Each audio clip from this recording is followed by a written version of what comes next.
They said it was just another training exercise, just another day in the crucible, just another chance to prove yourself. But when Drill Instructor Sergeant Hayes screamed, "Finish her off," and 12 Marines circled in like wolves, that wasn't training. That was elimination. He wanted to break her, to send a message that some people didn't belong in his sacred ground, no matter how many pull-ups they could do or how fast they could run. Before we jump back in, tell us where you're tuning in from. And if this story touches you, make sure you're subscribed. Because tomorrow, I've saved something extra special for you. So they came at her, all 12 of them, while she stood there with 3 cracked ribs and blood trickling from her split lip, breathing like every inhale was made of glass shards. But Staff Sergeant Riley Chen, no relation to any Chen you might know, she didn't back down, didn't cry, didn't beg for mercy. She just shifted her stance, rolled her shoulders once, and gave them exactly what they asked for. What happened next wasn't just a fight, it was a reckoning. And when the smoke cleared and 12 Marines were laid out on the dirt like fallen dominoes, Sergeant Hayes didn't just lose his authority, he lost everything. Now, before we show you exactly how a woman with broken ribs dismantled an entire squad and the words that ended Hayes' career in one brutal sentence, drop a comment telling us where in the world you're watching from. Tap like, hit subscribe, and turn on the bell icon because this wasn't just about proving herself. It was about rewriting the rules. And this time, the rules hit back harder than they ever expected. The desert sun hammered down on Camp Ironclad like a bronze anvil, turning the training compound into a furnace that baked the sand until it shimmered like liquid mercury. This wasn't some cushy base with air-conditioned barracks and soft assignments. This was where they sent Marines to either find their breaking point or get broken trying. The Advanced Combat Training Facility squatted in the middle of nowhere, Arizona, a collection of concrete bunkers, obstacle courses, and fighting pits surrounded by razor wire and endless wasteland. No comfort, no mercy, no excuses. Just heat, sweat, and the kind of training that separated the warriors from the wannabes. Staff Sergeant Riley Chen stepped off the transport truck at 600 hours.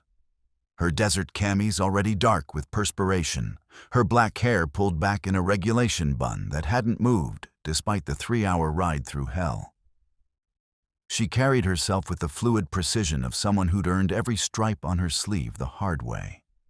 2 tours in Afghanistan, a Bronze Star for valor, and a reputation for being tougher than a coffin nail.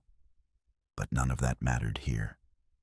At Ironclad, reputation was just noise until you proved it in the dirt. And the man who decided who proved what was Drill Instructor Sergeant Marcus Hayes, a human, sledgehammer wrapped in Marine Corps green who'd been breaking recruits and crushing dreams for 8 years running. Hayes stood at the edge of the main training pit, arms crossed like tree trunks, his voice carrying across the compound like thunder. Listen up, meat puppets. You think you're Marines because you survived basic? You think you're hard because you got through infantry training? You're nothing. You're less than nothing. You're mistakes that somebody forgot to flush. 12 Marines stood at attention in the blazing sun, their faces stone masks of concentration. These weren't fresh-faced recruits straight out of boot camp. These were hardened infantry Marines with combat experience, men who'd seen real fire and lived to tell about it. But under Hayes' glare, they looked like scared children trying not to wet themselves. Chen moved to join the formation, her boots crunching on the sun-baked earth. Every eye tracked her movement, not because she was the only woman, but because she carried herself differently. No fear, no hesitation, just the calm confidence of someone who'd already been through hell and come out the other side with a smile. Hayes' eyes locked onto her like a predator spotting wounded prey. Well, well. What do we have here? Somebody sent us a secretary by mistake? His voice dripped with contempt that could have corroded steel. This is advanced combat training, sweetheart, not a typing pool. Chen didn't flinch, didn't react, just maintained her position at attention. Her gray eyes, cold as winter mountain streams, stayed fixed straight ahead. She'd heard it all before. In basic training, in infantry school, in the desert camps of Helmand Province. Words were just air, unless you let them become something more. You got something to say, Staff Sergeant? Hayes stepped closer, his breath hot against her face. Or are you just gonna stand there looking pretty? Ready to train, drill instructor? Chen replied, her voice steady as bedrock. Same as everyone else. Hayes' laugh was like gravel being poured into a cement mixer. Same as everyone else. Princess, you ain't the same as anyone here. These men are warriors. You're... He paused, looking her up and down like she was something unpleasant he'd stepped in. You're an experiment that's about to fail. The other Marines shifted uncomfortably, their eyes darting between Chen and Hayes. They'd all heard stories about women trying to make it through advanced training. They'd also heard stories about what happened to the ones who didn't know when to quit. Chen's jaw tightened almost imperceptibly. Almost. But she said nothing, just absorbed the words, like armor absorbing bullets. She'd learned long ago that the loudest person in the room was usually the most afraid, and fear made people dangerous in unpredictable ways. All right, ladies, Hayes bellowed, turning back to address the formation. Today we're going to separate the sharks from the guppies. Combat, conditioning, full contact, no safety gear, no time limits, no mercy. Last person standing gets chow first. Everyone else eats dirt. He pointed at Chen with one thick finger. And since our little visitor here thinks she belongs, she gets to go first, against all of them. His smile was sharp enough to cut glass. Let's see how long this experiment lasts in the real world. The training pit fell silent except for the whisper of desert wind across sand and the distant rumble of jets practicing overhead maneuvers. 12 Marines looked at Chen with expressions ranging from pity to anticipation. None of them looked away. Preparing and narrating this story took us a lot of time. So if you are enjoying it, subscribe to our channel. It means a lot to us. Now back to the story. Chen stepped forward, rolling her shoulders once, her hands relaxed at her sides. She'd been here before. Not this exact place, but this exact moment. The moment when everything hung in balance, when choices made in seconds would echo for years. Hayes' voice cut through the silence like a blade. Rules are simple, sweetheart. Survive or go home. No crying, no quitting, no calling for mama. He raised his hand like a starter at a race. And remember, boys, I want you to finish what you start. In the distance, a buzzard circled overhead, riding the thermals with patient grace. Even the scavengers knew something was about to go very wrong, or very right, depending on whose side you were on. The barracks at Camp Ironclad weren't built for comfort. They were built to break spirits. Concrete walls that sweated condensation in the desert heat, metal bunks that creaked like old bones, and fluorescent lights that buzzed like angry wasps 24 hours a day. The air conditioning had given up the ghost sometime during the Clinton administration, and nobody had bothered to fix it. Staff Sergeant Riley Chen dropped her duffel on the narrow bunk assigned to her, the sound echoing through the nearly empty building like a gunshot. The other Marines had already claimed their territory. Personal photos taped to lockers, gear arranged with military precision, small comforts that marked their space as home, however temporary. Her space felt different, colder, like the building itself was rejecting her presence. Chen unpacked with the same methodical efficiency she brought to everything else. Combat boots arranged heel to toe. Uniforms hung with exact spacing. Personal items, a worn paperback novel, a photo of her parents at their restaurant in San Francisco, a small jade pendant from her grandmother, placed with deliberate care. She didn't hurry, didn't look around for approval or acceptance. She'd learned long ago that belonging wasn't something you could ask for. You had to take it. The main training compound sprawled across 40 acres of hardpan desert, dotted with obstacle courses that looked like medieval torture devices reimagined by sadistic engineers. The confidence course featured 20-foot rope climbs in full gear, log carries that weighed more than most motorcycles, and mud pits that never quite dried out despite the relentless Arizona sun. But the centerpiece was the combat conditioning arena. A circular pit 50 feet across, surrounded by concrete bleachers and covered with sand that had been stained dark by sweat, blood, and the occasional tear. This was where careers were made and broken, where reputation became reality, where the strong separated themselves from everyone else. Chen walked the perimeter during her first evening, studying the layout with the tactical eye of someone who'd survived 2 combat deployments. Every angle, every sight line, every potential advantage cataloged and filed away. The sand was deeper on the north side, better footing for lateral movement. The concrete walls were slightly higher on the east. Potential cover if things went sideways. Not that she expected things to go sideways, but expecting the worst had kept her alive this long. Checking out your future grave? The voice came from behind her, casual but loaded with menace. Chen turned slowly to find Corporal Jake Morrison leaning against the fence, his massive frame casting a shadow that seemed to stretch across half the arena.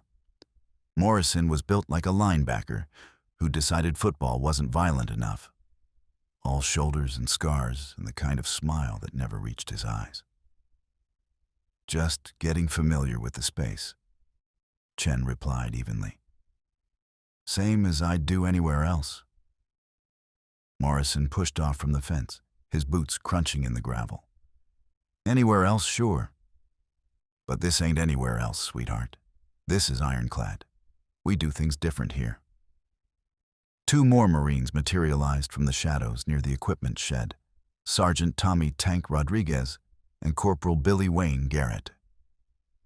Rodriguez was shorter but thicker, built like a fire hydrant with anger management issues. Garrett was lean and mean, with the kind of pale eyes that belonged on a shark. Different how? Chen asked, though she already knew the answer. She'd seen it in basic training, in infantry school, in every military installation she'd ever set foot on. The same territorial posturing, the same unspoken threats, the same assumption that she didn't belong. Different like we don't pretend, Rodriguez said, stepping closer. We don't play nice for the cameras. We don't worry about hurt feelings or safe spaces or any of that politically correct garbage. Garrett nodded agreement. We train like we fight, hard, fast, and permanent. Some people can handle that reality, others. He shrugged. Others find reasons to transfer out before they get embarrassed. Chen looked at each of them in turn, reading their body language like a tactical manual. Morrison was the muscle, intimidating but probably not the brains of the operation.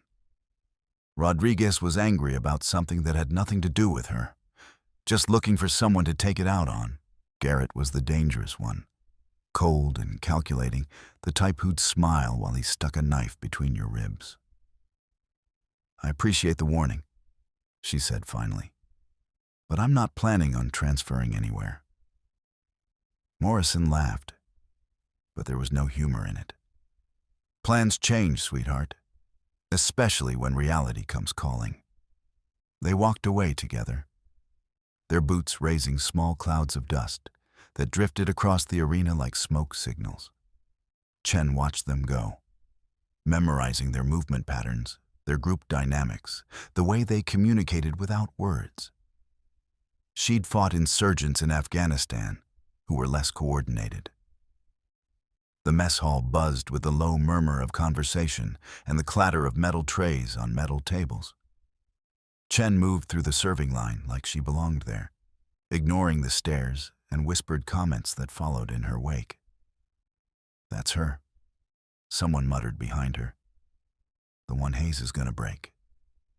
$5 says she quits by Friday. I got 10 that says she doesn't make it through the first real training exercise." Chen ladled mashed potatoes onto her tray and grabbed a piece of cornbread that looked like it could double as body armor. The food at Ironclad was designed for function, not flavor. Carbohydrates for energy, protein for muscle repair, grease to keep the machinery running. She found an empty table near the back corner and sat with her back to the wall. A habit from combat zones where empty spaces behind you were invitations for trouble. The meal tasted like cardboard and determination, but she ate every bite while scanning the room like a sniper reading terrain. 23 Marines total, 12 in her training group, 11 support staff and instructors. Average age 26, all combat veterans, all volunteers for advanced training.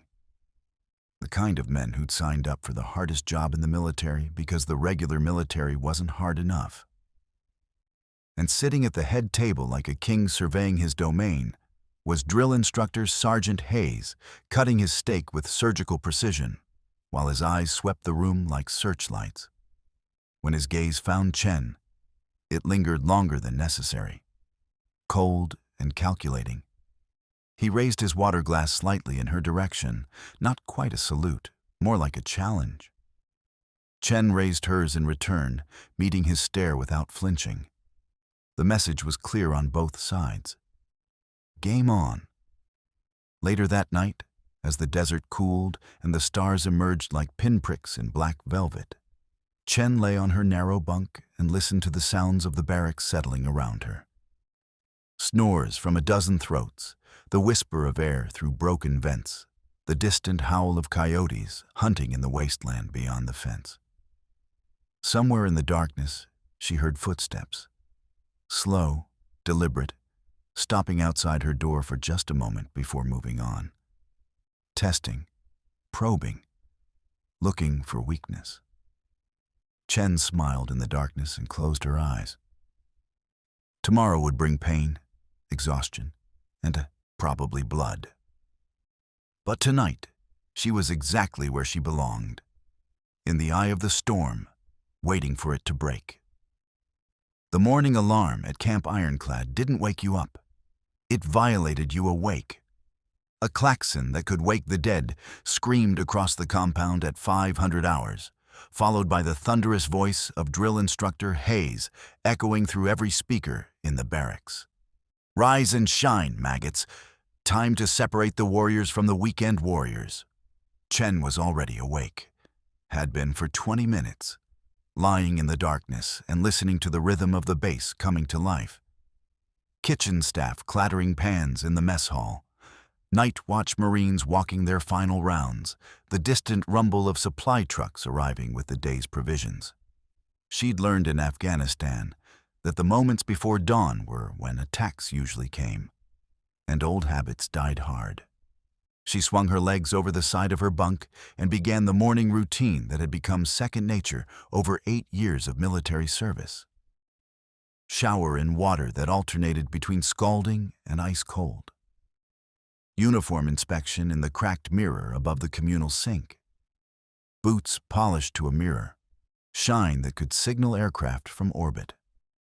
The mess hall was already buzzing when she arrived at 0530. Marines hunched over coffee that could dissolve paint and breakfast that looked like it had been prepared by someone who'd never actually eaten food before. Chen grabbed a tray and moved through the serving line, ignoring the looks and whispered comments that followed her like smoke. "There she is," someone muttered from a corner table. "Wonder how long she'll last today."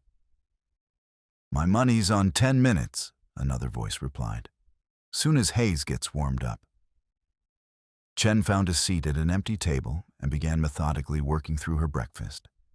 Eggs that tasted like rubber, bacon that crunched like gravel, orange juice that had apparently been squeezed from oranges that died of natural causes. Around her, the conversation gradually shifted from speculation about her to more mundane topics: weekend plans, complaints about equipment, crude jokes that would make a sailor blush.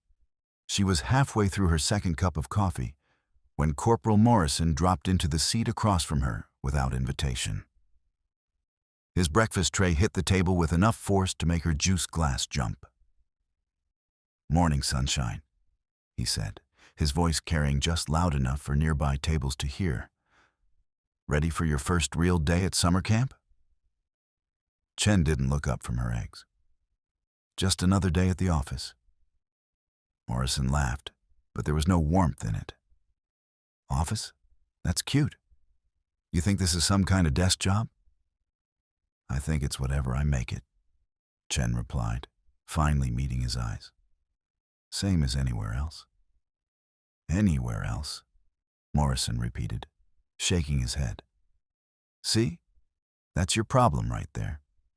You keep thinking this place is like everywhere else. It ain't."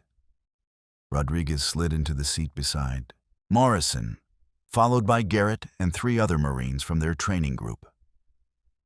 The table suddenly felt crowded, the air thick with testosterone and unspoken threats.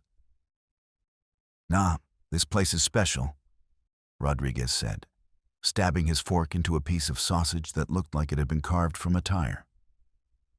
"This place strips away all the pretense, all the politically correct bullshit, all the feel-good nonsense about equality and inclusion, and everybody gets a trophy." Garrett nodded agreement. "Here, you either got what it takes or you don't. And if you don't," he shrugged, "well, there's always the motor pool. I hear they need someone to wash vehicles." The other Marines chuckled appreciatively. Not hostile laughter, exactly, but the kind of amusement that came from watching someone walk into a trap they couldn't see yet. Chen continued eating, her expression unchanged. She'd heard it all before, in different variations, from different mouths.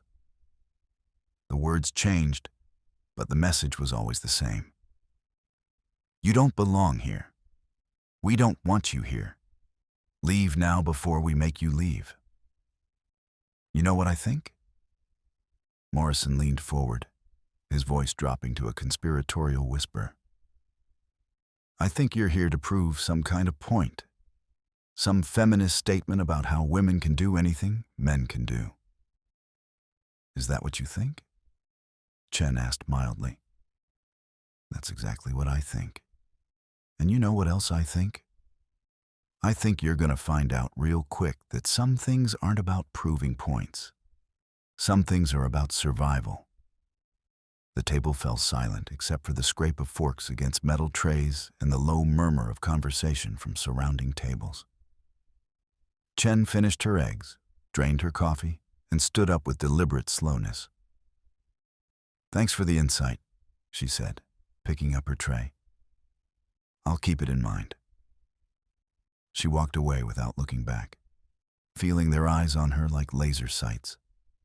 Behind her, she heard Morrison's voice rise just loud enough to carry. 2 days. I'm betting she's gone in 2 days. The first formation of the day assembled in the main courtyard at 6:30. 23 Marines arranged in perfect rows under a sky that was just beginning to blush pink with dawn. Drill Instructor Hayes prowled the front rank like a caged predator, his eyes scanning each face for signs of weakness or fatigue. Chen stood in the back row, her posture military perfect, her expression carefully neutral. Around her, she could feel the weight of expectations pressing down, like atmospheric pressure before a storm. Every Marine in formation had an opinion about her presence, her purpose, her eventual failure. Hayes stopped his prowling and turned to face the formation.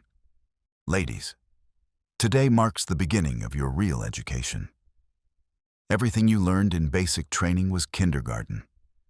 Everything you learned in infantry school was first grade. This is graduate school, and the curriculum is pain. A few Marines nodded appreciatively. Hayes had a Yiwa-Sai reputation for memorable speeches, the kind that got repeated in barracks around the world. For the next 6 weeks, you will be tested in ways that will make your previous training look like a church picnic. Combat conditioning, advanced weapons systems, urban warfare tactics, survival training that would kill a lesser man. His eyes swept the formation like searchlights. Some of you will excel. Some of you will muddle through. And some of you. His gaze found Chen and lingered there like a sniper's scope. Some of you will discover that there's a difference between theory and practice, between what looks good on paper and what works in the real world. The silence that followed was heavy enough to press the sand flat beneath their boots. Hayes let it stretch until it became uncomfortable, then smiled with all the warmth of a shark contemplating lunch. But don't worry, he continued, his voice taking on a mocking sweetness. If any of you find the training too challenging, too demanding, too far outside your comfort zone, there's always the option to request a transfer. No shame in knowing your limitations. No dishonor in admitting you're not cut out for the advanced course. Again, his eyes found Chen. Sometimes the bravest thing you can do is quit before you get hurt. Chen stared straight ahead, her face carved from stone. She'd heard the message loud and clear, had been hearing variations of it since the moment she'd stepped off the transport truck. But hearing it and accepting it were two very different things. Hayes clapped his hands together once, the sound sharp as a rifle shot. All right, maggots. Time to see what you're made of. First exercise, combat conditioning in the arena. Full contact, no protective gear. Last person standing wins bragging rights and first shot at chow. He turned to face Chen directly. And since our special guest here is so eager to prove herself, she gets the honor of going first. His smile could have cut glass, against everyone else. The formation didn't move, but Chen could feel the shift in energy like an electrical charge building before lightning. This wasn't standard training protocol. This wasn't even close to regulation. This was designed to be a spectacle, a demonstration, a public execution disguised as an exercise. Problem, Staff Sergeant? Hayes asked when Chen didn't immediately respond. Chen stepped forward 1 pace. No problem, drill instructor. Ready to proceed. Outstanding. Arena, 15 minutes. Everyone else, bleachers, this should be educational. As the formation dispersed, Chen caught fragments of whispered conversation from the Marines around her. 12 against 1? That's not training. That's assault. Should we say something? Say something to who? Hayes? You want to end up in there with her? This is fucked up, even for Ironclad. But nobody said anything official. Nobody filed a complaint. Nobody stepped forward to object. Because at Camp Ironclad, just like everywhere else in the military, there was what was right and what was regulation, and they weren't always the same thing. Chen walked toward the arena alone, her boots raising small clouds of dust that drifted away on the morning breeze like smoke signals. Behind her, she could hear the scrape of boots on concrete as the other Marines climbed into the bleachers, positioning themselves for the best view of what promised to be either a very short fight or a very ugly one. In the distance, a buzzard circled overhead, riding the thermals with patient grace. Even the scavengers knew something was about to happen, something that would change everything. The combat conditioning arena sat in the center of Camp Ironclad, like a gladiatorial pit transplanted from ancient Rome to the Arizona desert. 50 feet of sand surrounded by concrete bleachers that had been baking in the sun since dawn, the metal hot enough to brand flesh through fabric. The air shimmered with heat waves that made everything look like a mirage, as if the whole scene might dissolve into nothing if you stared too long. Chen descended the concrete steps slowly, each footfall echoing in the sudden silence that had fallen over the assembled Marines. 12 men already waited in the arena, spread out in a loose semicircle like wolves preparing to close on wounded prey. They'd stripped down to PT gear, shorts, t-shirts, and the kind of confidence that came from never having lost a fight they cared about. Morrison cracked his knuckles with the deliberate slowness of a man who enjoyed the sound. Rodriguez bounced on the balls of his feet, shadow boxing against invisible opponents. Garrett stood perfectly still, his pale eyes tracking Chen's movement with the cold calculation of a predator sizing up prey. The other 9 Marines arranged themselves with practiced efficiency. Lance Corporal Davis, built like a heavyweight boxer with hands the size of dinner plates. Sergeant Williams, wiry and quick with scars that told stories about close-quarters combat. Corporal Anderson, who'd earned the nickname Hammer for obvious reasons. Private First Class Jackson, young but mean, with the kind of hunger that came from having something to prove. And standing at the edge of the arena like Caesar presiding over the games, Drill Instructor Hayes surveyed the scene with the satisfied expression of a man watching his carefully laid plans come together. "Rules are simple," Hayes announced, his voice carrying clearly in the desert air. "Last person standing wins. No weapons, no protective gear, no time limits, no mercy." He paused, letting his eyes sweep the bleachers where the remaining Marines sat like spectators at a public execution. "And no outside interference. What happens in the arena stays in the arena." Chen reached the center of the sand and began her own preparation ritual, rolling her shoulders, stretching her neck, checking the tape on her hands that she'd applied with the methodical precision of someone who'd done this many times before. She didn't hurry, didn't show fear, didn't acknowledge the odds stacked against her like a house of cards in a hurricane. "You sure about this, Chen?" Morrison called out, his voice carrying false concern. "Last chance to walk away with your dignity intact." Chen finished her stretching and looked around the circle of faces surrounding her. Young faces, hard faces, faces that had seen combat and survived to talk about it. These weren't weekend warriors or basic training washouts. These were professional Marines, veterans of real fighting, men who'd earned their stripes in places where mistakes got you killed. "I'm exactly where I'm supposed to be," she replied, her voice steady as bedrock. Rodriguez laughed, but there was a nervous edge to it. "Tough girl, huh? We'll see how tough you are when the real work starts." Hayes raised his hand like a starter at a race, the gesture sharp and final. "Gentlemen, ladies," he said, the last word dripping with contempt. "Let's see what you're made of. Begin." For a heartbeat, nobody moved. The arena held its breath, suspended between intention and action, like the moment before lightning strikes. Then Morrison stepped forward, his massive frame casting a shadow across the sand. "Nothing personal?" he said, rolling his shoulders.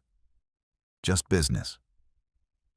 Chen shifted her stance slightly, weight balanced on the balls of her feet, hands loose at her sides.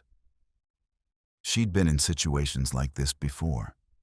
Outnumbered, outgunned, written off before the fight even started.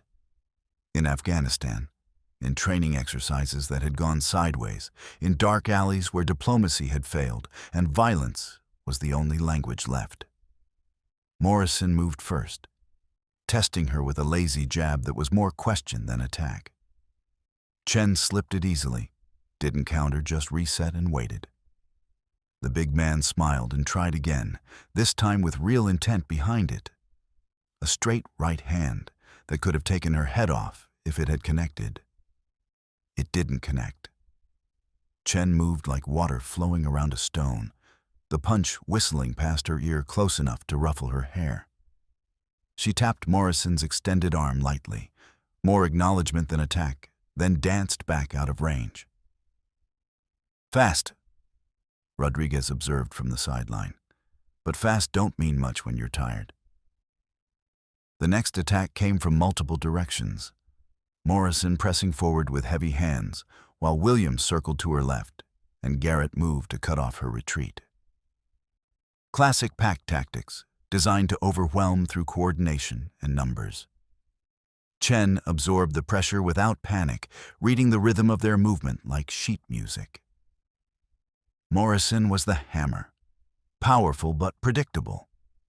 Williams was the knife, quick but overcommitted. Garrett was the real danger, patient and calculating, waiting for the moment when she'd be too busy with the others to see him coming. She let Morrison get close enough to feel confident, then dropped low and swept his lead leg with surgical precision. The big man windmilled his arms, fighting for balance, and Chen flowed into him like smoke, her elbow finding the nerve cluster just below his ribs. Morrison dropped to one knee, clutching his side, his face gray with pain and surprise. Chen was already moving, flowing toward Williams before the wiry Marine could adjust his angle of attack. "Holy shit," someone whispered from the bleachers. "Did you see that?" Williams came in fast and low, trying to tackle her around the waist. Chen sprawled expertly, using his momentum against him, and Williams found himself face first in the sand, with Chen's knee pressed against his spine. "2 down," Garrett observed clinically. 10 to go. The remaining Marines began to circle more carefully now, their casual confidence replaced by professional wariness. This wasn't the easy victory they'd expected. This was going to require actual work. Hayes watched from his elevated position, his expression shifting from smug satisfaction to something harder to read. This wasn't going according to script. "Spread out," Davis commanded, his voice carrying the authority of someone used to being obeyed. "Don't let her isolate us. Move as a group." The tactics changed immediately. Instead of individual attacks, they began flowing together like a single organism, cutting off angles, reducing her space, applying constant pressure without giving her time to recover or reset. Chen found herself giving ground, stepping backward toward the arena wall as the circle tightened around her. Sweat beaded on her forehead despite the early morning coolness, and her breathing had shifted from steady to controlled. This was harder work than the first exchanges, requiring constant movement and split-second timing. Anderson came in from the right, his famous sledgehammer hands seeking her ribs. Chen blocked with her forearm, feeling the impact all the way to her shoulder, then twisted and drove her knee toward his midsection. Anderson doubled over, gasping, but Jackson was already moving to fill the gap. The young Marine was fast and hungry, throwing combinations that whistled through the air like artillery shells. Chen weaved between them, her head movement fluid and economical. But she was giving ground again, the arena wall getting closer with each exchange. "She's running out of room," Rodriguez observed, still nursing his bruised ribs. Nowhere left to run. That's when Chen made her choice. Instead of continuing to retreat, she stepped forward into the pressure, accepting the hits she couldn't avoid while delivering her own with surgical precision. Her fist found Jackson's solar plexus, doubling him over. Her elbow caught Davis in the temple, sending him staggering sideways into Anderson. But the numbers were starting to tell.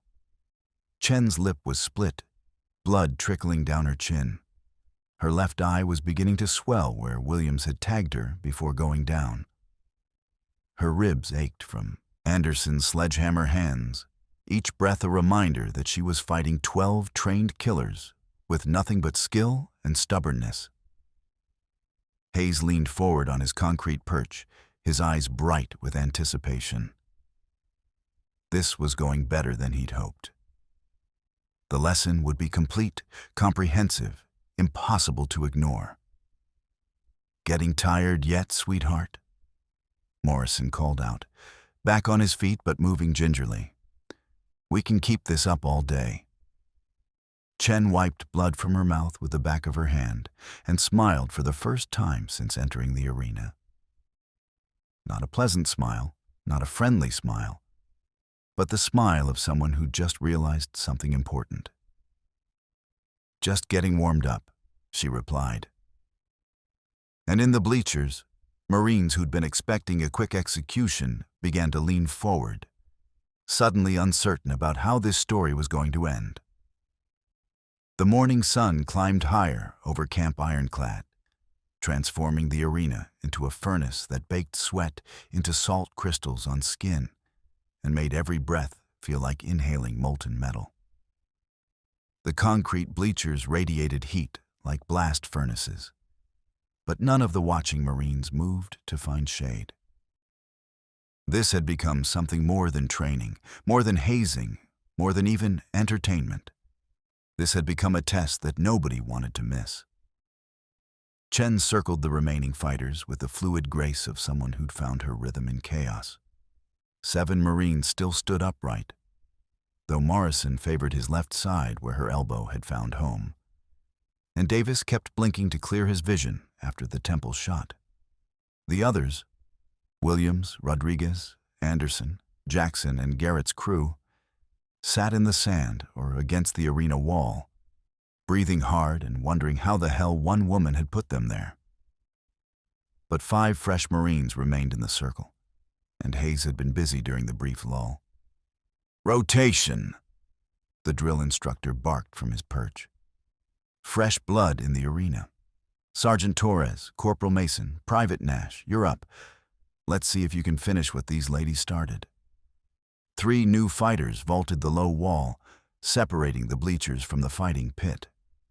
Sergeant Miguel Torres, built like a middleweight boxer with hands that moved like striking snakes. Corporal Keith Mason, a former college wrestler who'd traded academic scholarships for combat deployments. Private Danny Nash, young and hungry, with the kind of reckless courage that either got you medals or got you killed. The circle widened again, fresh legs and unbruised confidence joining the survivors of the first wave. Chen counted quickly. 10 against 1 now, with reinforcements waiting in the bleachers if Hayes decided the lesson needed more emphasis. "Problem, Staff Sergeant," Hayes called down, his voice carrying across the arena like a challenge. "Too many dance partners for you?" Chen rolled her shoulders, working out a kink where Garrett's knee had found its mark. Her uniform shirt was dark with sweat and dust, her knuckles scraped raw from contact with faces and ribs. But her eyes remained clear, focused, calculating. "Just wondering if you're planning to keep adding fresh meat every time your boys get tired," she replied, loud enough for the entire arena to hear. "Or if this is actually supposed to be training." A ripple of nervous laughter ran through the bleachers. Hayes's jaw tightened almost imperceptibly. Not anger, exactly, but the kind of annoyance that came from having someone call out your game in front of an audience. "This is about endurance, sweetheart. About learning to fight when you're tired, hurt, and outnumbered. About discovering what you're really made of when the chips are down." His smile was sharp enough to cut glass. "Unless you'd prefer to call it quits now. No shame in admitting you're outclassed." The arena fell silent except for the whisper of desert wind across sand and the distant rumble of jets practicing overhead maneuvers.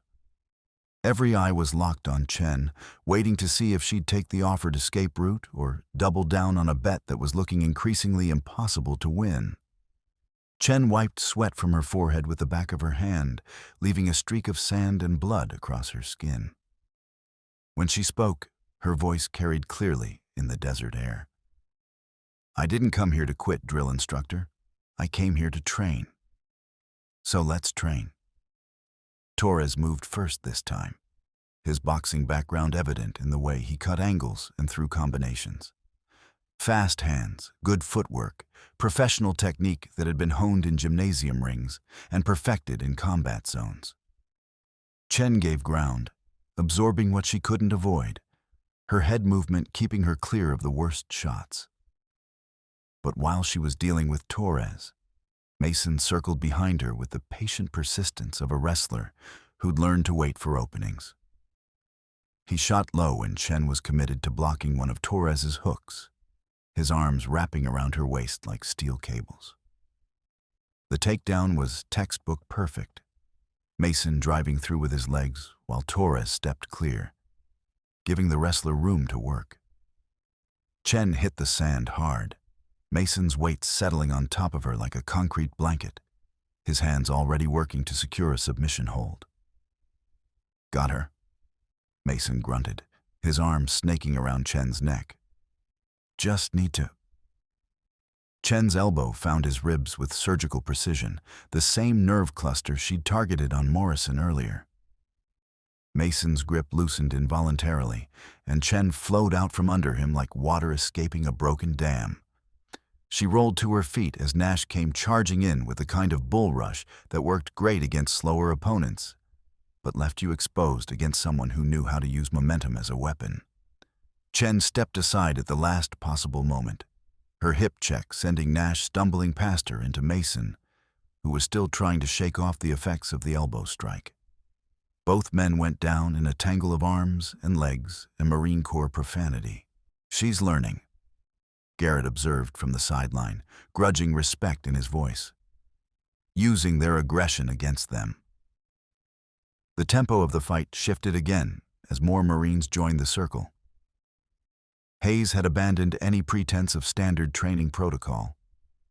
This was about breaking her through sheer attrition, about proving that some barriers couldn't be crossed no matter how much skill or determination you brought to the table. Fresh fighters rotated in every few minutes, maintaining constant pressure while Chen had no chance to recover or reset. Her left eye was nearly swollen shut now, and each breath brought stabbing reminders that her ribs had taken serious damage. Blood from her split lip mixed with sweat and sand, creating a gritty paste that she had to keep spitting out to maintain clear vision. But she kept fighting. Torres caught her with a solid right hand that sent her staggering backward into the arena wall. The concrete was hot enough to raise blisters, but Chen pushed off it immediately, refusing to give the circling Marines time to coordinate their next attack. Mason shot for another takedown, but this time Chen was ready. She sprawled expertly, using her weight to drive him face first into the sand, then spun away before the others could capitalize on her momentary ground position. "How long can she keep this up?" someone whispered from the bleachers. "Longer than you think," another voice replied. "Look at her breathing. She's pacing herself." It was true. Despite the punishment she was absorbing, Chen's breathing remained controlled, economical. She was fighting smart, picking her shots, conserving energy for the exchanges that mattered most. This wasn't desperation. This was strategy. Hayes leaned forward on his concrete perch, his expression shifting from confident anticipation to something harder to read. This wasn't going according to plan. The lesson was supposed to be simple, direct, undeniable. Some people belonged in elite combat training, and others didn't. But the woman in the arena was rewriting the script with every exchange. Nash came in fast again, this time with backup from 2 fresh Marines who just vaulted into the pit. Chen found herself pressed against the wall again, 3 sets of hands reaching for her, trying to grab, to hold, to pin her down long enough to end this embarrassing display of female stubbornness. That's when something shifted in Chen's eyes. Not panic, not desperation, but the cold calculation of someone who'd just run out of patience with playing defense. She stepped into Nash's charge instead of away from it, accepting his punch while delivering her own to his throat. Nash dropped like he'd been shot, clutching his neck and making sounds like a broken engine trying to start. The other two Marines hesitated for just a moment, surprised by the sudden reversal of momentum. Chen flowed into that hesitation like smoke through a crack, her hands and elbows finding targets with the precision of a surgeon and the force of a sledgehammer. Within seconds, two more Marines were sitting in the sand, reconsidering their career choices. The arena fell silent, except for the sound of heavy breathing and the whisper of wind across the desert. Marines who'd been rotating in eagerly just minutes before suddenly found reasons to check their equipment or tie their boots. Hayes stood up on his concrete platform, his face flushed with heat and something that might have been embarrassment. This had gone far enough. The demonstration was supposed to prove a point, not create a legend. "Enough," he barked. Training exercise concluded. Everyone back to no. The single word cut through the desert air like a rifle shot.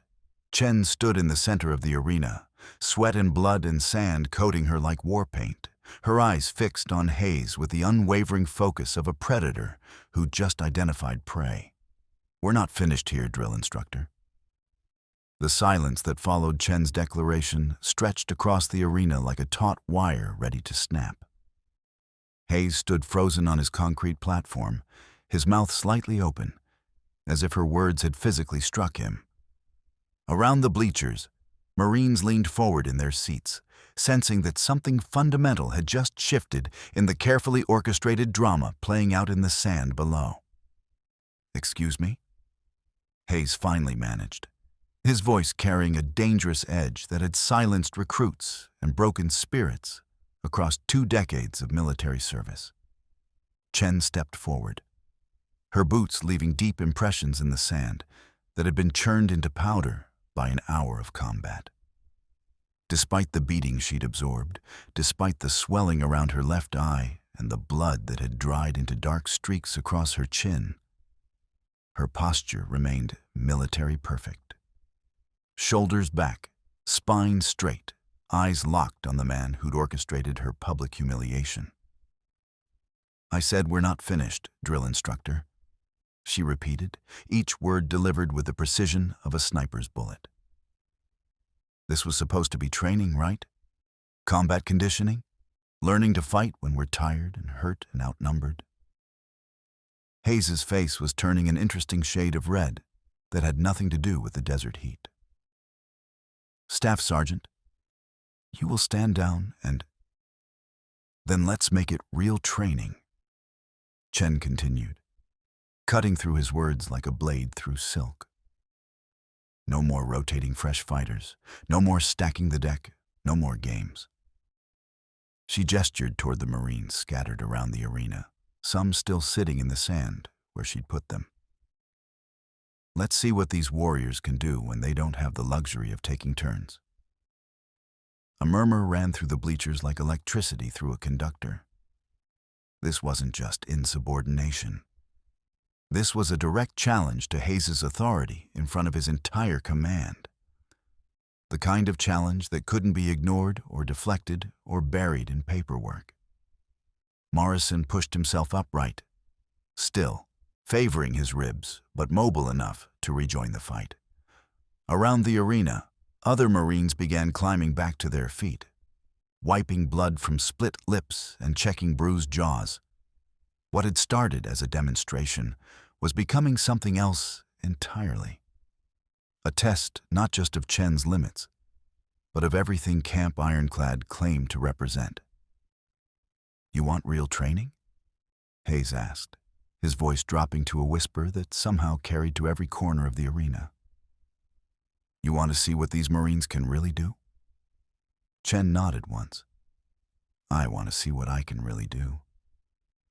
Hayes smiled then, but it was the smile of a shark that had just spotted blood in the water. Outstanding, Staff Sergeant. Truly outstanding. He turned to address the assembled Marines with theatrical flourish. You heard the lady, gentlemen. She wants real training. She wants to test her limits. She wants to discover what she's truly capable of. The drill instructor's voice began to rise, carrying across the compound like a battle cry. So, let's give her exactly what she's asking for. No rotation, no rest periods, no mercy. Every Marine in this arena, all at once, until someone can't get back up. A collective intake of breath ran through the bleachers. What Hayes was proposing wasn't training. It was a gang assault dressed up in military terminology. The kind of thing that ended careers when it made the wrong headlines, that generated congressional investigations and court-martial proceedings. But nobody spoke up. Nobody objected. Because this was Camp Ironclad, where the official rules were just suggestions and the real rules were written in sweat and blood, and the kind of silence that complicity demanded. 12 Marines formed a loose circle around Chen, their faces grim with the knowledge that they were about to cross a line that couldn't be uncrossed. Morrison cracked his knuckles again, the sound sharp as breaking bones in the desert stillness. Torres rolled his shoulders, working out the kinks from his previous encounter with Chen's elbows. Mason stretched his neck, the wrestler's instincts already calculating takedown angles and submission holds. But it was Garrett who stepped forward first, his pale eyes reflecting nothing but cold calculation. You sure about this, Staff Sergeant? Once we start, there's no calling timeout, no tapping out, no asking for mercy when you realize you've bitten off more than you can chew. Chen looked around the circle of faces surrounding her. Young faces, hard faces, faces marked by combat and scarred by choices that had seemed necessary at the time. These were professional warriors, men who'd volunteered for the hardest assignments because easier ones didn't satisfy whatever hunger drove them forward. And they were all looking at her like she was prey. I've never asked for mercy in my life, Chen replied, her voice steady as granite. I'm not starting today. Hayes raised his hand again, the gesture sharp and final as an executioner's blade. Around the arena, the watching Marines fell silent, as if the desert itself was holding its breath. Gentlemen, Hayes announced, his voice carrying the weight of absolute authority. Finish her off. The attack came from all sides, simultaneously. 12 sets of hands reaching for her, 12 bodies moving with coordinated precision, 12 minds focused on a single objective. Put the uppity female Marine down hard enough that she'd never forget her place in the natural order. Chen moved like smoke in a hurricane, flowing between grasping hands and striking feet, her body responding to threats her conscious mind hadn't even processed yet. A lifetime of training, martial arts classes as a child, hand-to-hand combat courses in the Marine Corps. 2 tours in Afghanistan where hesitation meant death, compressed into pure instinct. Morrison's heavy right hand whistled past her ear as she ducked under Torres's hook. Mason shot for her legs, while Nash tried to grab her from behind. But Chen spun away from both attacks, her elbow catching Nash in the solar plexus as she flowed past him. The sand beneath her feet was deep and loose, making every step a calculated risk, every movement a test of balance and timing. Sweat stung her eyes and blood filled her mouth, but her breathing remained controlled, economical, the rhythm of someone who'd learned to find calm in the heart of chaos. Davis caught her with a glancing blow to the ribs that sent lightning bolts of pain up her spine. But Chen absorbed the impact and kept moving, her knee finding his thigh with enough force to buckle his leg. Garrett slipped in behind her while she was dealing with Davis, his arms snaking around her throat in a textbook rear naked choke. For a moment, The arena fell silent, except for the sound of Chen's labored breathing and Garrett's quiet grunts of effort as he tried to sink the hold deeper. This was how it would end, not with a dramatic knockout or spectacular submission, but with quiet strangulation in front of 30 witnesses who would all remember it differently when the investigation started. Chen's vision began to narrow, black spots dancing at the edges of her sight as Garrett's arm compressed her carotid artery with professional precision. She could feel her strength ebbing, her legs beginning to shake under the dual assault of exhaustion and oxygen deprivation. That's when she remembered something her first martial arts instructor had told her 20 years ago, back when she was just a scrawny kid from San Francisco who got picked on for being different. When you can't go forward and you can't go back, go down. Chen dropped her full body weight suddenly, using gravity and Garrett's own grip against him. The unexpected shift in leverage broke his hold, and she rolled forward between his legs, coming up behind him before he could adjust. Her elbow found the pressure point just below his ear with surgical precision. Garrett dropped like he'd been shot, his body hitting the sand with a sound like a bag of cement falling from a truck. 11 Marines remained standing, but something had changed in their approach. The casual confidence was gone, replaced by professional wariness. This wasn't the easy victory they'd expected.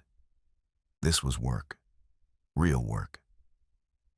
Hayes leaned forward on his platform, his hands gripping the concrete barrier hard enough to whiten his knuckles.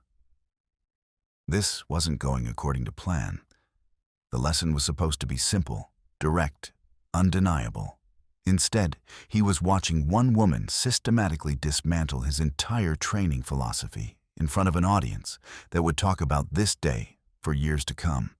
And in the center of the arena, covered in blood and sand and the kind of determination that couldn't be taught or broken, Staff Sergeant Riley Chen smiled through split lips and beckoned the remaining Marines forward. "Who's next?" The midday sun reached its apex over Camp Ironclad, transforming the arena into a crucible that seemed to distort reality itself. Heat waves rose from the concrete bleachers like ghostly fingers, and the sand beneath the fighters' feet had become so hot it could brand flesh through boot leather. But none of the remaining 11 Marines seemed to notice the temperature anymore.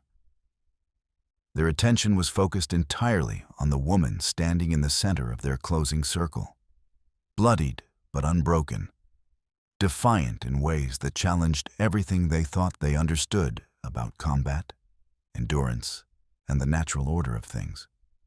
Chen's breathing had shifted from controlled to labored. Each inhalation a conscious effort that sent spikes of pain through her damaged ribs. Her left eye was swollen nearly shut, reducing her peripheral vision to a dangerous tunnel. Blood from various cuts had mixed with sweat and sand to create a gritty paste that she had to keep spitting from her mouth to maintain clear airways. But her hands were steady. Her stance remained balanced.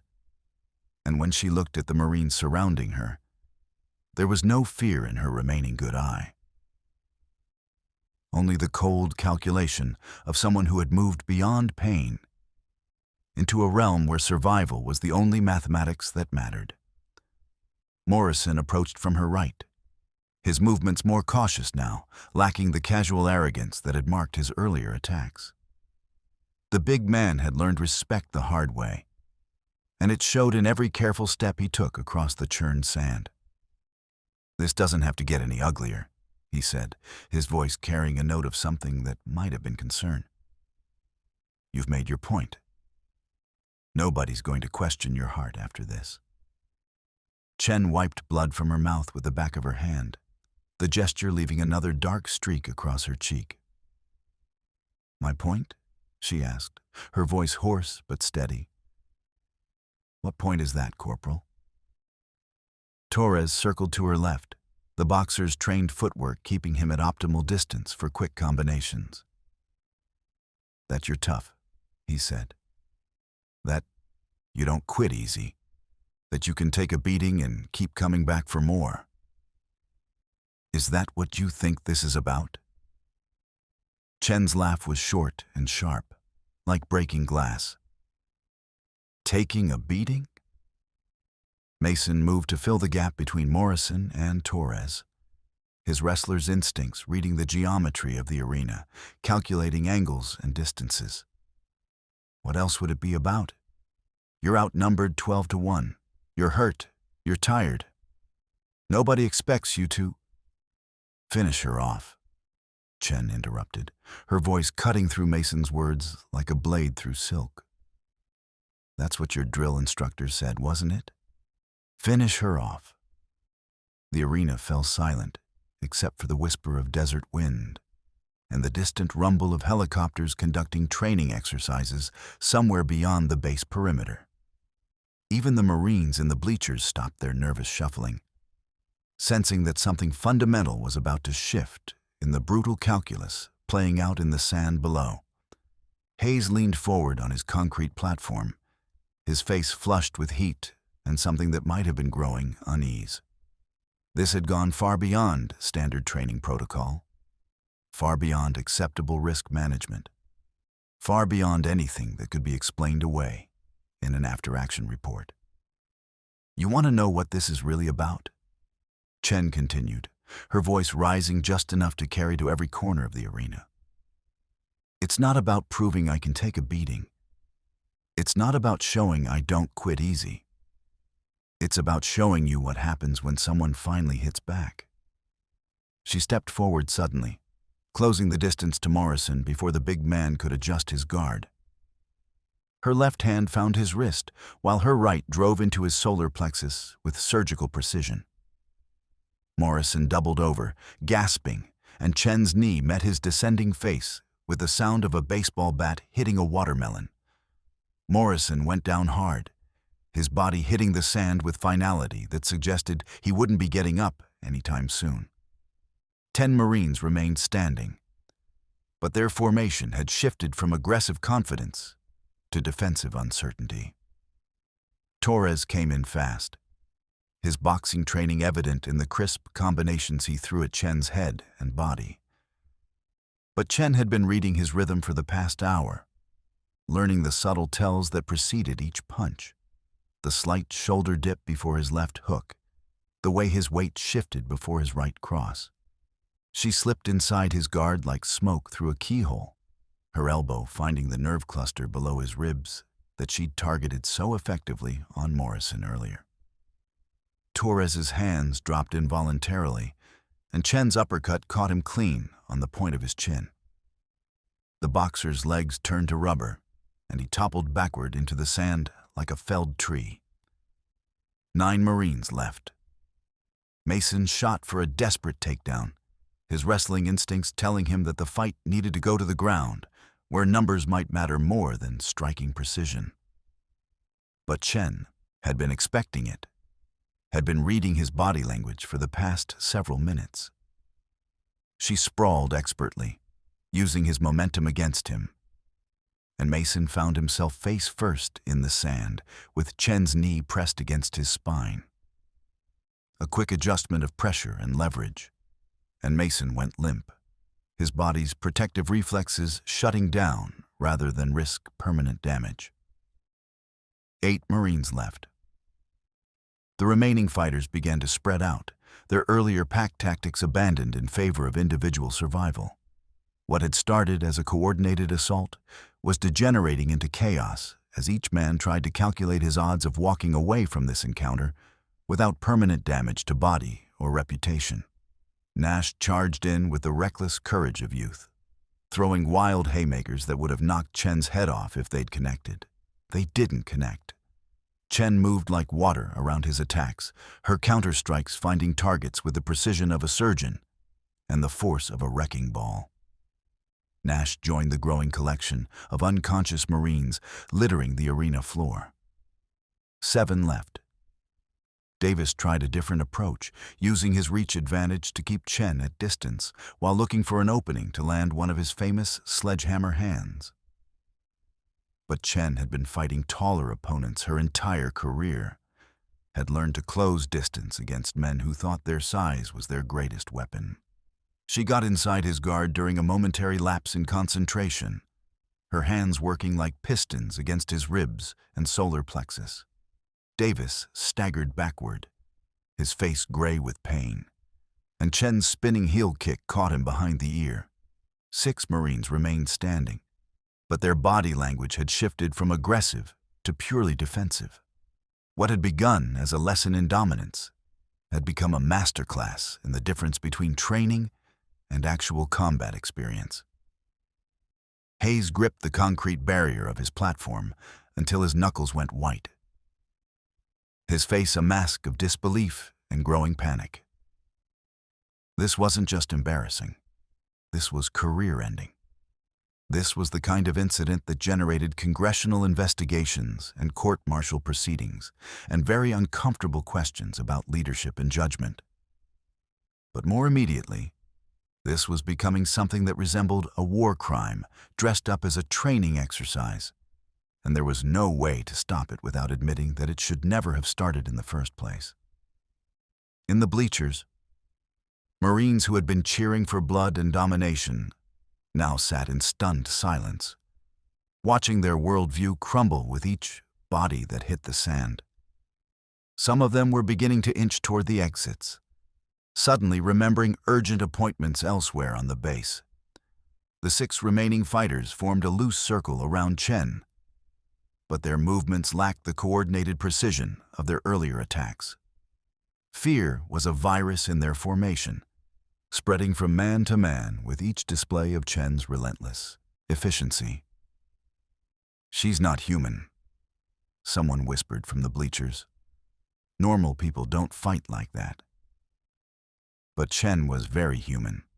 Human enough to feel every bruise, every cut, every tortured breath that reminded her of damaged ribs.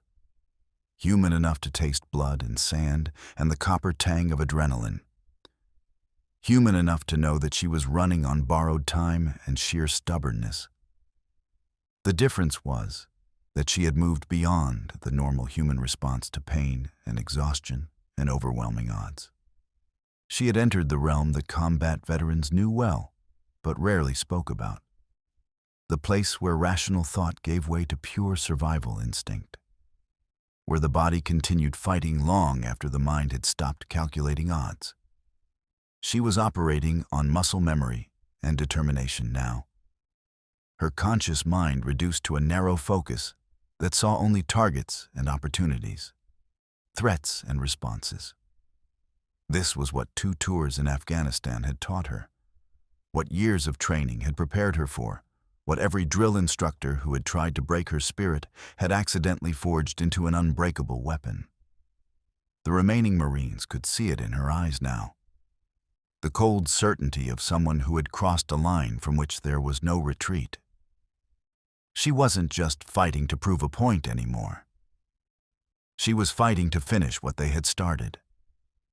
And in the growing silence of the arena, punctuated only by the sound of heavy breathing and the whisper of sand across concrete, everyone present began to understand that this story was going to end very differently than anyone had expected. The aftermath of violence always carried its own strange silence, a quietude that seemed to absorb sound and leave only the essential: breathing, heartbeat, the whisper of sand settling back into patterns disturbed by combat. Chen stood alone in the center of the arena, surrounded by 12 bodies in various stages of unconsciousness and defeat.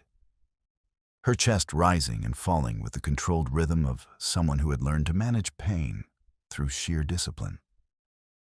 6 Marines remained technically conscious, though their definition of standing had become increasingly flexible. Anderson leaned heavily against the arena wall, one hand pressed to his ribs, where Chen's knee had found its mark. Williams sat in the sand, shaking his head slowly as if trying to clear cobwebs from his brain. The others maintained defensive postures that spoke more of survival instinct than tactical planning. Hayes descended from his platform with the mechanical movements of a man whose carefully constructed world had just collapsed around him.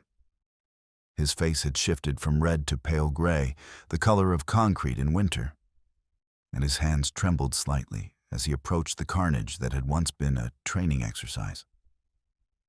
"Stand down," he said, his voice lacking its usual authority.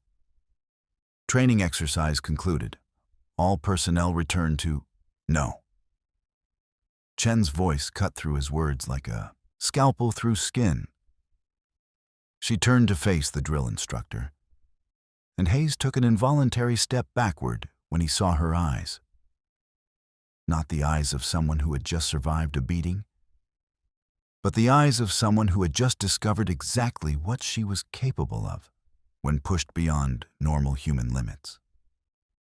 "We're not finished here, drill instructor," Chen continued, her voice carrying clearly across the arena despite the hoarseness that came from exertion and controlled breathing. "You said this was about learning, about discovering what we're really made of when the chips are down." Hayes's mouth opened and closed without sound, like a fish gasping for air. Around the bleachers, Marines who had been expecting entertainment now sat in uncomfortable silence, suddenly aware that they were witnesses to something that would require very careful explanations in very official reports. Chen began walking toward Hayes with deliberate steps, each footfall leaving a clear impression in the sand that had been churned into powder by an hour of systematic violence. Blood from various cuts had dried into dark streaks across her face and arms, and her left eye remained swollen nearly shut. But her posture remained military perfect. "So let's learn," she said. "Let's discover what happens when someone finally stands up to a bully who's been hiding behind his rank and his authority and his carefully rigged games." Hayes found his voice, though it came out higher than usual. "Staff Sergeant, you are in direct violation of orders. You will stand down immediately and report to..." "Report to who?" Chen asked, still advancing. "You? The man who just ordered 12 Marines to assault a superior officer during a training exercise? The man who turned a professional facility into his personal gladiator pit?" The remaining conscious Marines began backing away from the confrontation, their survival instincts finally overriding their loyalty to Hayes. This had moved far beyond anything they wanted to be associated with, far beyond anything that could be explained as standard training protocol. Hayes pulled out his radio with shaking hands. "Base security. This is Drill Instructor Hayes.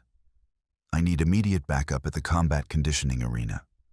We have an unstable Marine who..." Chen's hand moved faster than thought, snatching the radio from Hayes's grip and crushing it against the concrete wall with enough force to reduce it to plastic fragments and twisted metal. The sound echoed across the arena like a gunshot. "Unstable?"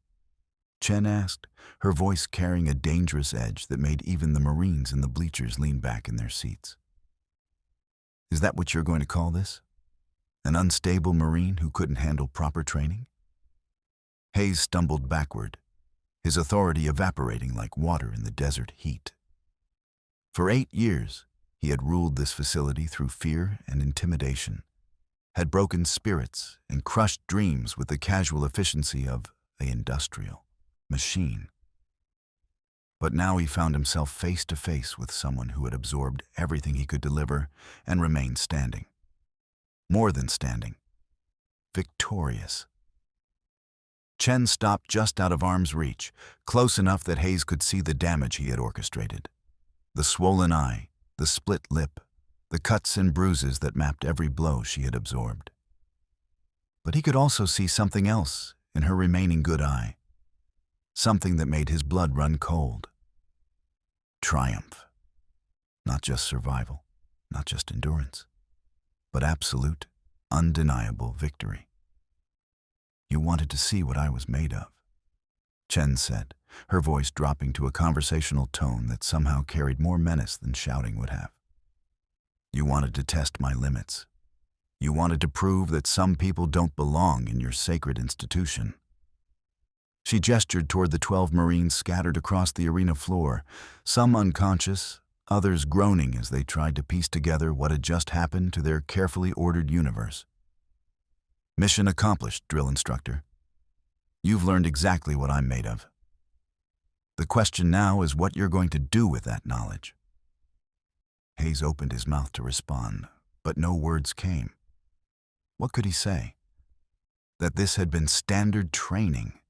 That 12-on-1 assaults were normal combat conditioning?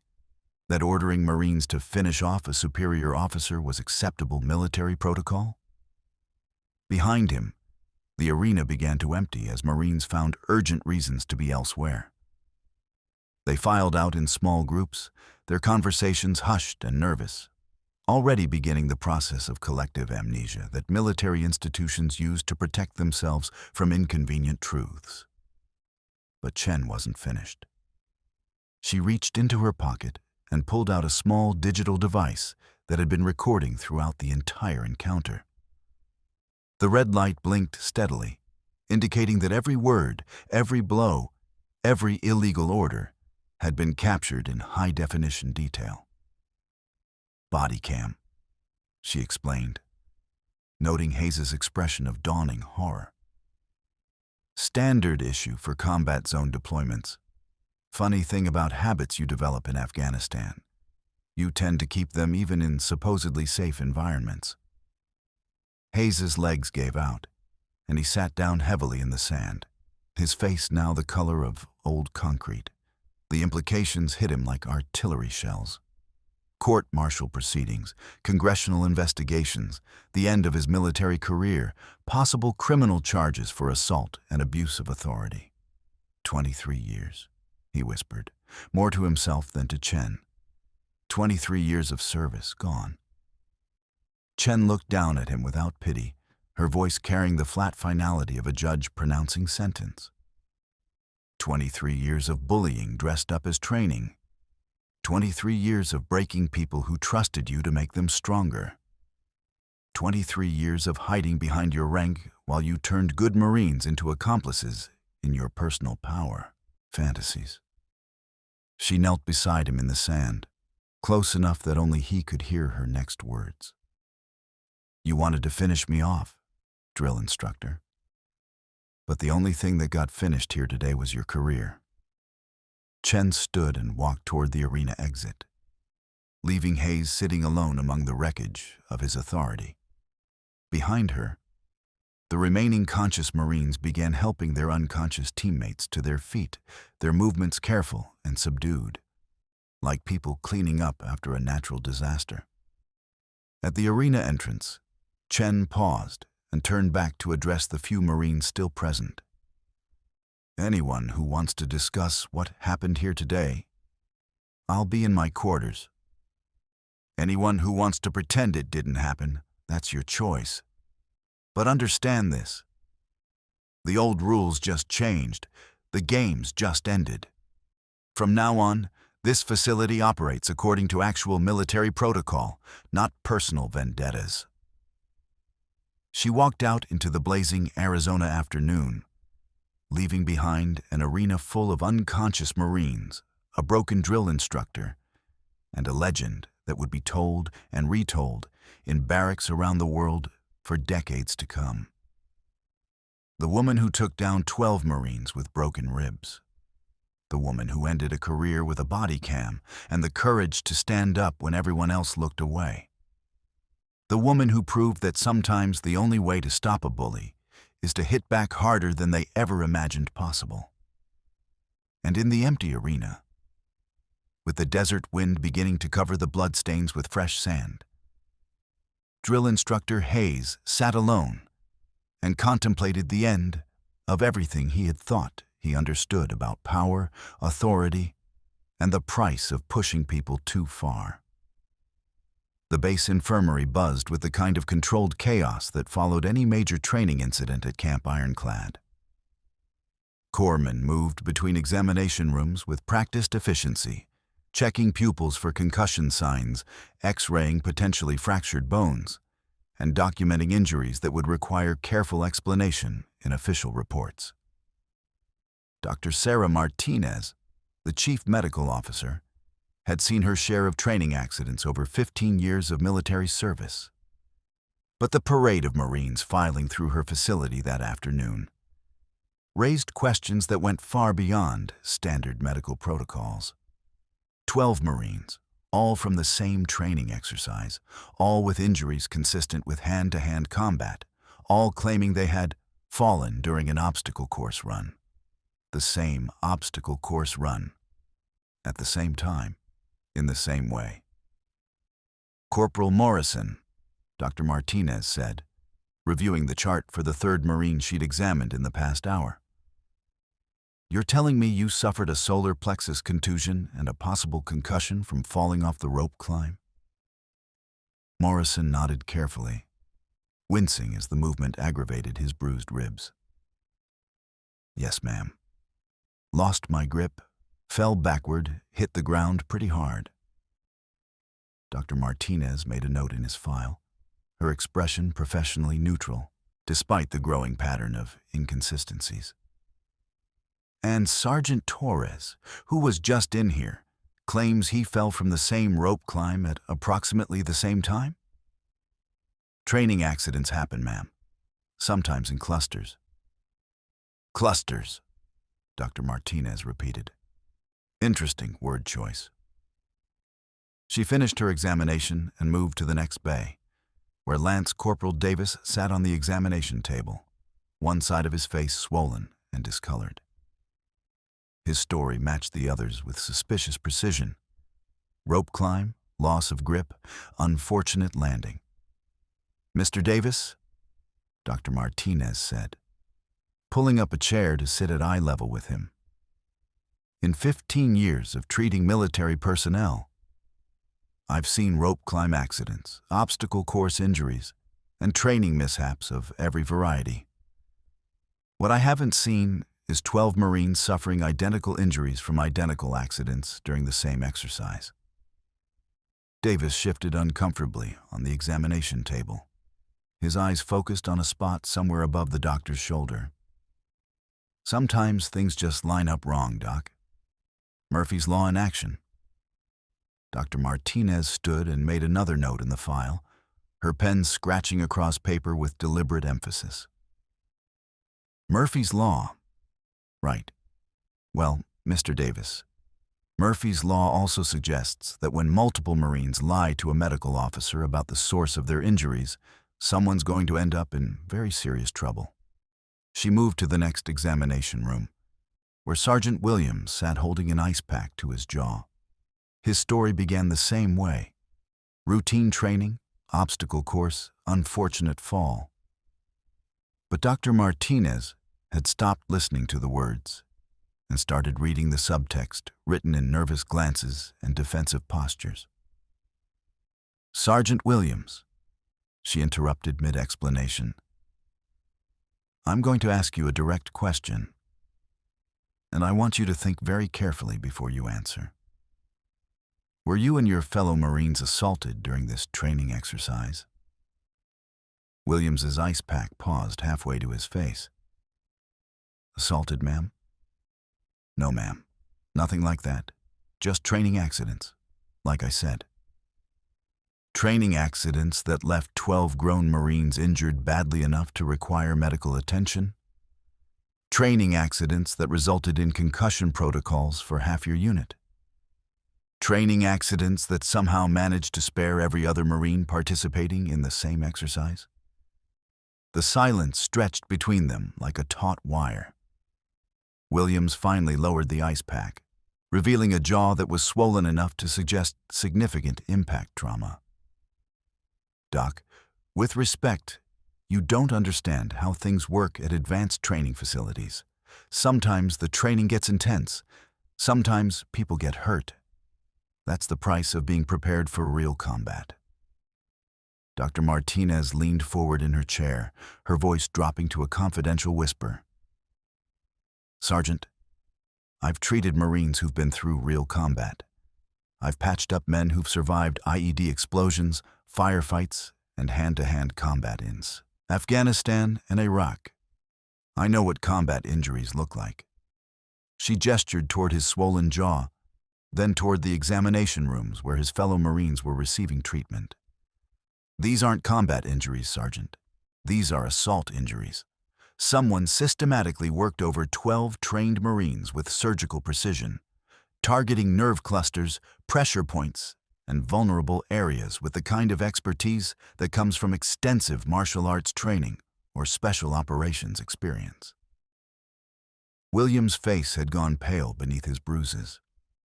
Dr. Martinez pressed her advantage. More specifically, these injuries suggest a single attacker working against multiple opponents. Someone smaller than most of you, based on the angle of impact on some of these strikes. Someone with advanced combat training who knew exactly where to hit for maximum effect with minimum permanent damage. The ice pack slipped from William's fingers, hitting the floor with a wet splat that seemed unnaturally loud in the sudden silence. There's only one person assigned to your training rotation who fits that profile, Dr. Martinez continued. Staff Sergeant Riley Chen. 2 tours in Afghanistan. Bronze Star for Valor, advanced martial arts certifications, and according to her file, she's about 5'6" and 130 pounds. Williams opened his mouth to speak, then closed it again without making a sound.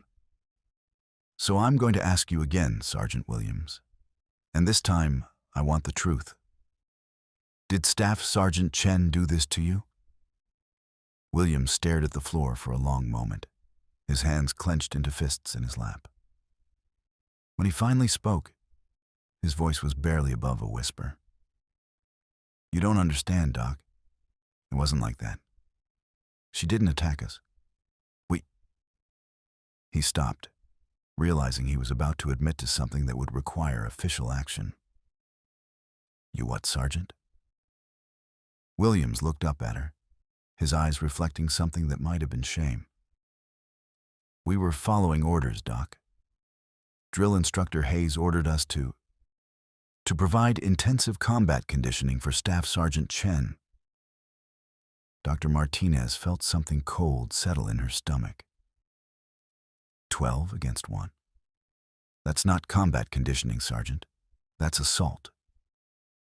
Hayes said it was about testing limits, about finding out what she was really made of, about proving that some people don't belong in advanced training. William's voice was getting stronger, as if confession was lifting a weight from his shoulders. But she... Christ, Doc, she took us apart like we were basic training recruits, all of us, at the same time. Dr. Martinez stood up slowly, her mind already moving to the next phase of what had suddenly become a much more serious situation. Sergeant Williams, I'm going to need you to write down everything that happened during this exercise. Every detail you can remember.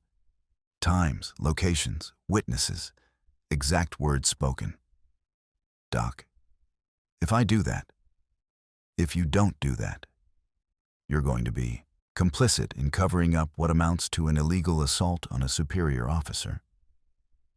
And when the investigation starts, and it will start because I'm required by regulation to report suspected abuse incidents, your silence is going to look like obstruction of justice.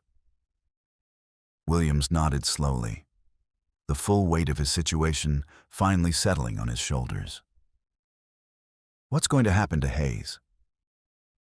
Dr. Martinez was already moving toward the door, her mind focused on the phone call she needed to make, the reports she needed to file, the chain of command that needed to be notified immediately. That's not my decision, Sergeant.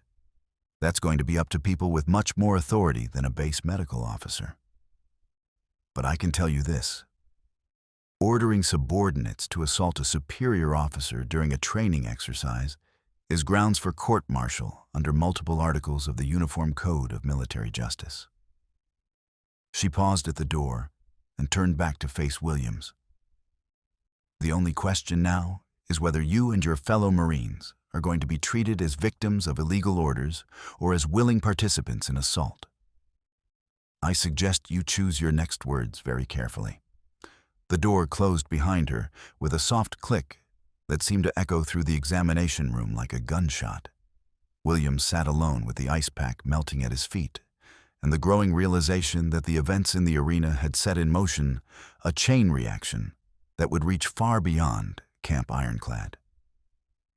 In her office, Dr. Martinez reached for the secure phone that connected directly to the base commander's office.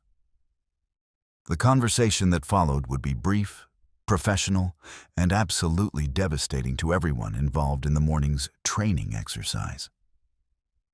Within an hour, investigators would be dispatched from Quantico. Within 6 hours, Drill Instructor Hayes would be relieved of duty and confined to quarters pending formal charges. Within 24 hours, the story of the woman who took down 12 Marines with broken ribs would be classified material under active investigation. But some stories are too powerful to contain, too remarkable to suppress, too important to forget. And this was one of them. The conference room at Marine Corps Base Quantico felt like a courtroom designed by architects who understood the weight of military justice. Polished oak table, brass fixtures that gleamed under fluorescent lighting, and portraits of distinguished Marines watching from the walls with the kind of stern disapproval reserved for those who had dishonored the uniform. Colonel Rebecca Stone sat at the head of the table, her silver eagles catching the overhead light as she reviewed the stack of documents that had arrived from Camp Ironclad via secure courier just 12 hours earlier. Medical reports, witness statements, digital recordings, and photographs that painted a picture so disturbing it had prompted an immediate suspension of all training operations at the facility. To her right sat Lieutenant Colonel James Park from the Judge Advocate General's office. His fingers steepled as he reviewed legal precedents for cases involving assault under color of authority. To her left, Major Sandra Walsh from the Inspector General's office made careful notes in a leather portfolio, her expression growing grimmer with each page she turned. The fourth person in the room wore no uniform at all. Dr. Patricia Hernandez from the Department of Defense Inspector General's office, a civilian investigator whose presence indicated that this case had already moved beyond internal military discipline into the realm of potential criminal prosecution. "Ladies and gentlemen," Colonel Stone began, her voice carrying the authority of someone who had commanded Marines in 3 combat deployments. "We are here to determine the facts surrounding an incident at Camp Ironclad that, if the preliminary reports are accurate, represents one of the most serious breaches of military discipline and leadership in recent memory." She lifted the top document from the stack in front of her. Dr. Martinez's initial incident report, filed according to mandatory protocols for suspected assault cases. On the morning of March 15th, Staff Sergeant Riley Chen participated in what was officially designated as a combat conditioning exercise, under the supervision of Drill Instructor Sergeant Marcus Hayes. According to witness statements and digital evidence, this exercise consisted of 12 Marines attacking a single superior officer in what can only be described as a sanctioned assault. Lieutenant Colonel Park cleared his throat. "Ma'am, the preliminary interviews suggest that the Marines involved believed they were following legitimate training orders. The question becomes whether they should be charged as willing participants or as victims of illegal command authority." Colonel Stone nodded grimly. "A question we'll address shortly. But first, let's review what actually happened in that arena." She activated a digital projector, and the wall-mounted screen filled with still images captured from Chen's body camera recording. The timestamp showed 8:47 hours, and the image displayed 12 Marines arranged in a circle around a single female Marine. This is the moment Sergeant Hayes issued his final order, and I quote, "Finish her off." The digital recording captures not only his words, but the laughter from several participants and the lack of any objection from supervising personnel. The next image showed Chen's face after the first wave of attacks. Swollen eye, split lip, blood mixing with sand and sweat. But her posture remained defiant, her stance that of someone preparing to continue fighting rather than surrender. What happened next? Colonel Stone continued, advancing through a series of images that documented the systematic dismantling of 12 trained Marines. Defies conventional understanding of combat dynamics, military training protocols, and basic human endurance. Major Walsh looked up from her notes. "Ma'am, I've reviewed Staff Sergeant Chen's service record. 2 combat tours, Bronze Star for Valor, Expert Marksman, Advanced Martial Arts certifications. But nothing in her background suggests the capability to single-handedly defeat 12 opponents in hand-to-hand combat." Dr. Hernandez spoke for the first time, her voice carrying the clinical detachment of someone who had investigated military scandals for 2 decades. "Major Walsh, you're thinking about this incorrectly. The question isn't whether Chen had the capability to defeat 12 opponents under normal circumstances. The question is, what happens when someone with her training and combat experience is pushed beyond normal human limits by what amounts to torture disguised as training?" She gestured toward the screen, which now showed an image of Chen standing alone in the center of the arena, surrounded by unconscious or defeated Marines. "What we're looking at here is the result of systematic brutalization that triggered what psychologists call survival transcendence, a state where normal physical and mental limitations are temporarily overcome by pure survival instinct. It's been documented in combat veterans who've survived impossible odds, in civilians who've lifted cars off trapped children, in people who've fought off multiple attackers against all rational possibility." Colonel Stone advanced to the final image. Hayes sitting alone in the sand, his face reflecting the dawning realization that his career was over. According to witness statements, this is when Sergeant Hayes attempted to radio for base security, claiming that Chen was an unstable Marine who had attacked his personnel. "And this," she continued, displaying an image of Chen crushing the radio against the concrete wall, "is when Chen ensured that the only version of events that would reach official channels was the truth captured on her body camera." The room fell silent as the implications settled like dust after an explosion. This wasn't just about one drill instructor's abuse of authority or one training exercise gone wrong. This was about systemic failures that had allowed toxic leadership to flourish unchecked, about institutional blindness that had ignored warning signs until catastrophe became inevitable. Lieutenant Colonel Park was the first to speak. "Ma'am, what's our legal exposure here? If this becomes public, if Congress gets involved, if the media picks up the story of a female Marine being ordered to fight 12 men simultaneously, our legal exposure is the least of our concerns." Colonel Stone replied sharply, "Our moral exposure, our institutional credibility, our basic claim to honor and integrity as an institution, those are the things that matter here." She turned to face the group directly, her expression carrying the weight of command decisions that would echo through the Marine Corps for years to come. Sergeant Hayes will court-martial on charges of assault, abuse of authority, conduct unbecoming, and violation of his oath as a Marine. The 12 Marines who participated will face non-judicial punishment unless our investigation reveals they acted with malicious intent rather than misguided obedience. Major Walsh made a note.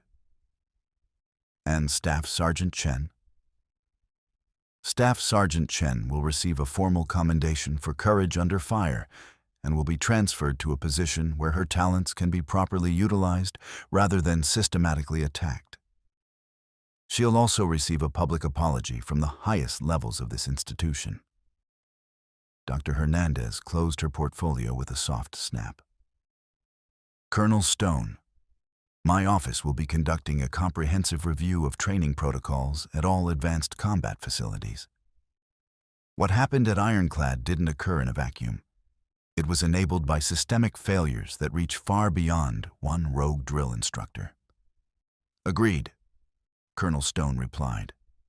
And that review starts today. Every advanced training facility, every drill instructor, every protocol that allows individual Marines to wield unchecked authority over others. We're going to tear it down and rebuild it according to actual military values, rather than glorified hazing traditions. She stood up, signaling the end of the formal portion of the meeting. Gentlemen, Dr. Hernandez, what happened in that arena yesterday was an abomination. But it was also a wake-up call. Staff Sergeant Chen didn't just defeat 12 attackers. She exposed decades of institutional rot that we've been pretending didn't exist. Colonel Stone walked to the window overlooking the Quantico training facilities, where Marines conducted their daily routines under the watchful eyes of instructors who, until yesterday, had operated under very different assumptions about acceptable training methods. The story of what happened at Camp Ironclad will spread through the Corps whether we want it to or not. Stories that powerful have their own momentum, their own life force. The question is whether we control the narrative by admitting our failures and demonstrating our commitment to change, or whether we let others tell it for us. She turned back to face the group, her expression resolute. We're going to tell it ourselves. We're going to own our mistakes, honor our heroes, and prove that the Marine Corps is still capable of learning from its failures. Staff Sergeant Riley Chen gave us a gift when she refused to quit in that arena. She gave us the truth. The least we can do is have the courage to act on it. The meeting ended with the kind of silence that follows momentous decisions, the quiet understanding that everything was about to change, that institutional inertia had finally met an immovable force in the form of one woman's refusal to accept unacceptable treatment. In offices across Quantico, phones began ringing as the machinery of military justice ground into motion. At Camp Ironclad, Hayes sat in confinement while investigators combed through years of training records, looking for patterns, precedents, and other victims who had never found the courage or opportunity to fight back. And somewhere in the vast complexity of the military bureaucracy, a commendation was being written for a Marine who had done something that would be remembered long after the bureaucrats and administrators had retired. She had stood up when everyone else looked away, and she had proven that sometimes the only way to stop institutional bullying is to hit back harder than the bullies ever imagined possible. 6 months later, the morning sun rose over Marine Corps Base Camp Pendleton with the same relentless intensity it had always brought to Southern California.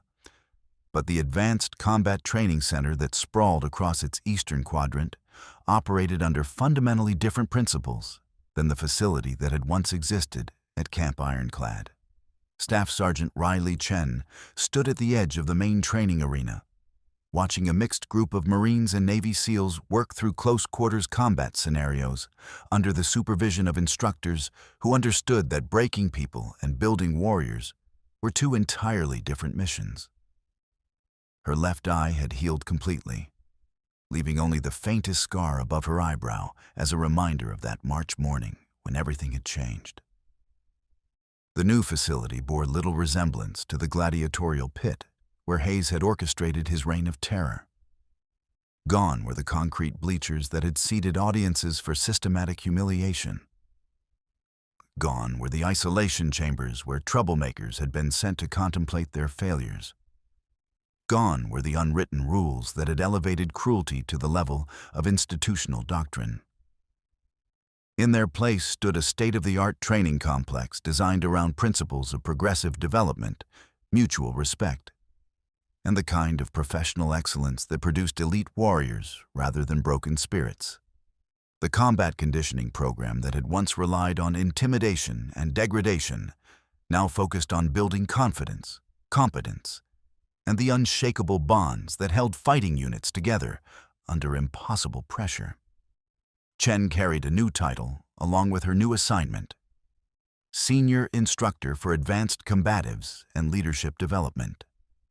The position had been created specifically for her, recognizing not just her technical expertise, but her demonstrated ability to maintain professional standards under the most extreme provocation. "Ma'am?" a voice called from behind her. Chen turned to see Corporal Jennifer Martinez approaching with the kind of confident stride that marked the new generation of Marines being produced by the reformed training program. Martinez was one of 12 female Marines who had volunteered for the first Integrated Advanced Combat course. Women who had chosen to test themselves against the highest standards rather than accept reduced expectations. "Yes, Corporal?" "The 1400 session is ready to begin. 24 participants, mixed gender, all volunteers for high-intensity conditioning." Martinez paused, her expression shifting to something that might have been concern. "Ma'am, we've got 3 Marines in this group who were at Camp Ironclad. They requested assignment to your training rotation specifically." Chen nodded slowly. The aftermath of the investigation had scattered the survivors of Hayes' program across the Marine Corps.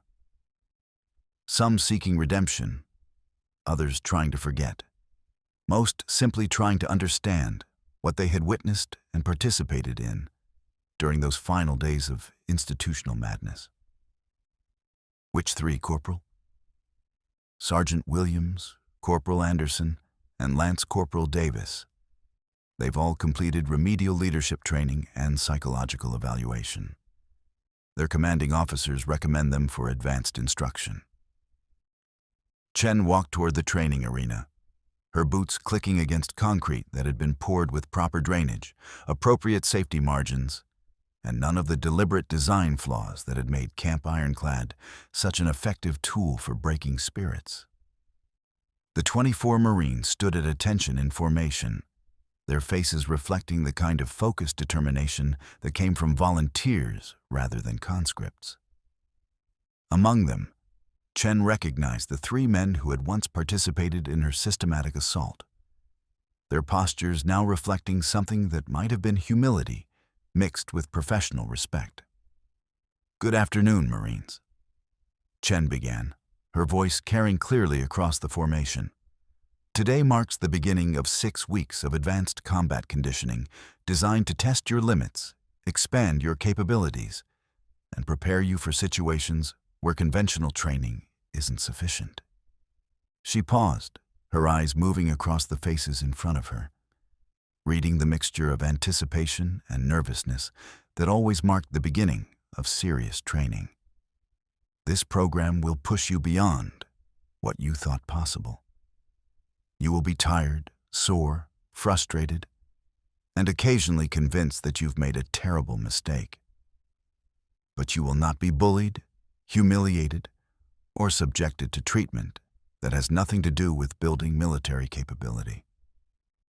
Williams stepped forward 1 pace. "Ma'am, permission to speak?" "Granted." "Ma'am, speaking for myself and the others from Camp Ironclad, we want you to know that we understand what happened there was wrong.